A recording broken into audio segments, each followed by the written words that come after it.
Bismillahirrahmanirrahim.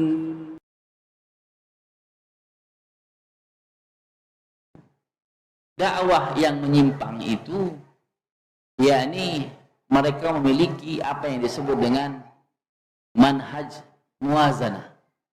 Nah, kalau yang sudah pernah dengar mungkin sedikit paham. Ada lagi yang disebut dengan manhaj muwazanah. Apa itu manhaj muwazanah? Yaitu sebuah manhaj yang menyimpang, metode beragama yang menyimpang, yang tidak sesuai dengan caranya Allah Subhanahu wa taala di dalam menyanjung dan mencela. Manhaj muwazanah itu berbicara tentang bagaimana cara menyanjung dan mencela seseorang. Di dalam manhaj tersebut dikatakan bahwasanya jika kita mencela seseorang, jangan lupa kita pula puji kebaikannya. Nah, jika kita mencela seseorang, jangan lupa kita puji kebaikannya. Manhaj ini adalah manhaj yang tidak boleh kita terima secara mutlak dan tidak boleh pula kita tolak secara mutlak. Manhaj muwazanah. Yang pertama, tidak boleh kita tolak secara mutlak. Maksudnya apa? Di dalam mencela, di dalam memuji dan mencela seseorang, itu harus kita ketahui siapa yang kita puji dan siapa yang kita cela.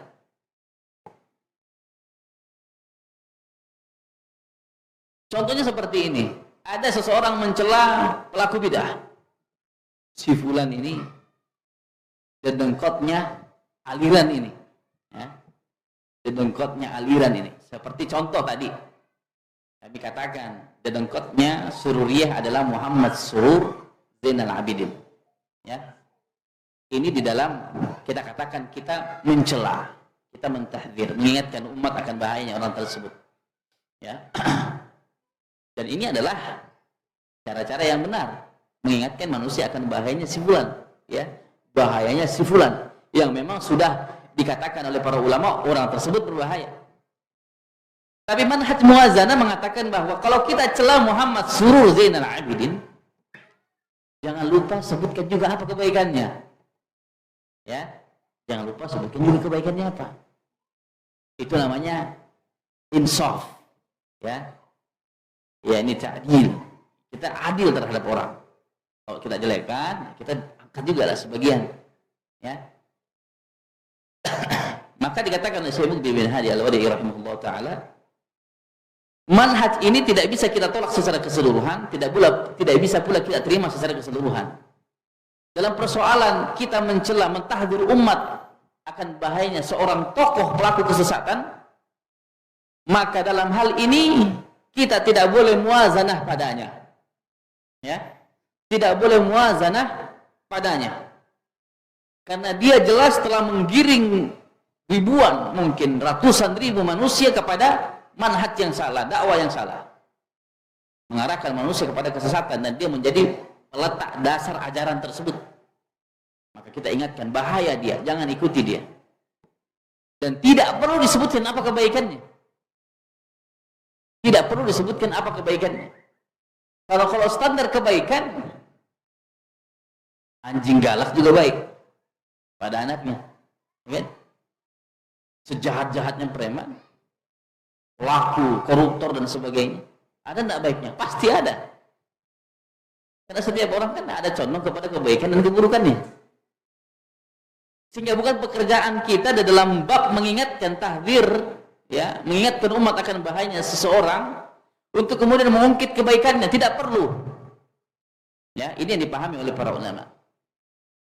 Tapi dalam persoalan, di dalam mengingatkan, di dalam menyebutkan kesalahan seseorang, yang kesalahannya itu sebenarnya harus diingatkan manusia daripadanya, tapi orang ini diketahui bahwa dia sebenarnya memiliki kebaikan yang besar, condongnya kepada kebaikan itu banyak, dan dia sebenarnya di dalam kesalahannya tersebut hanya karena kesalahpahaman, takwil yang salah, ijtihad yang salah.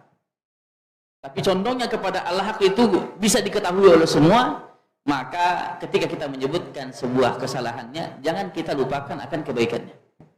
Contoh dalam hal ini adalah sebagian ulama-ulama seperti Al-Imam An-Nawawi, seperti Al-Imam Ibnu Hajar Al-Asqalani, seperti imam-imam lainnya yang mereka ada yang terjatuh kepada kesalahan.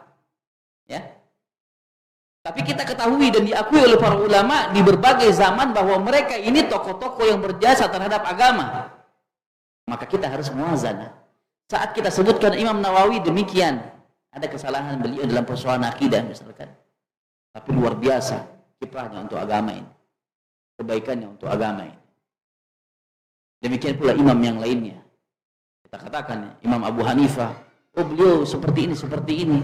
Lebih mengedepankan ra'yunya, taruhlah misalkan demikian. Tapi kita katakan beliau imam, demikianlah. Ya, ini yang dikatakan mengambil muwazanah pada orang-orang yang memang punya jasa terhadap agama dan kecondongan kepada al-haq. Tapi kepada tokoh-tokoh yang diketahui bahwa dia adalah peletak dasar sebuah kesesatan, maka tidak perlu ada muwazanah padanya. Bisa dipahami ya? Jadi seperti ini di dalam memuji dan menyanjung pelaku kebid'ahan. Adapun dakwah yang menyimpang tidak paham tentang hal itu, dipukul rata. Semua yang kita sebutkan salahnya, harus juga kita menyanjung orangnya, ya. Dan mereka tidak bisa menentukan, ya, mana yang tersesat, mana yang tetap berada di atas al-haq. Selama itu labelnya syekh, selama itu labelnya ustadz, ambil baiknya, buang buruknya, ya, kayak gitu. Nah, itu adalah bagian daripada muwazanah. Istilah ambil baiknya, buang buruknya itu termasuk daripada bentuk manhaj muwazanah. Nah, kalau begitu pendeta, pastor atau tokoh-tokoh agama lain kan ada baiknya, buang buruknya. Begitukah kita beragama? Tidak seperti itu, ya, tidak seperti itu. Orang jahat juga banyak baiknya, diajarkan begini. Kita ambil baiknya, buang buruknya. Nah, barakallahu fikum.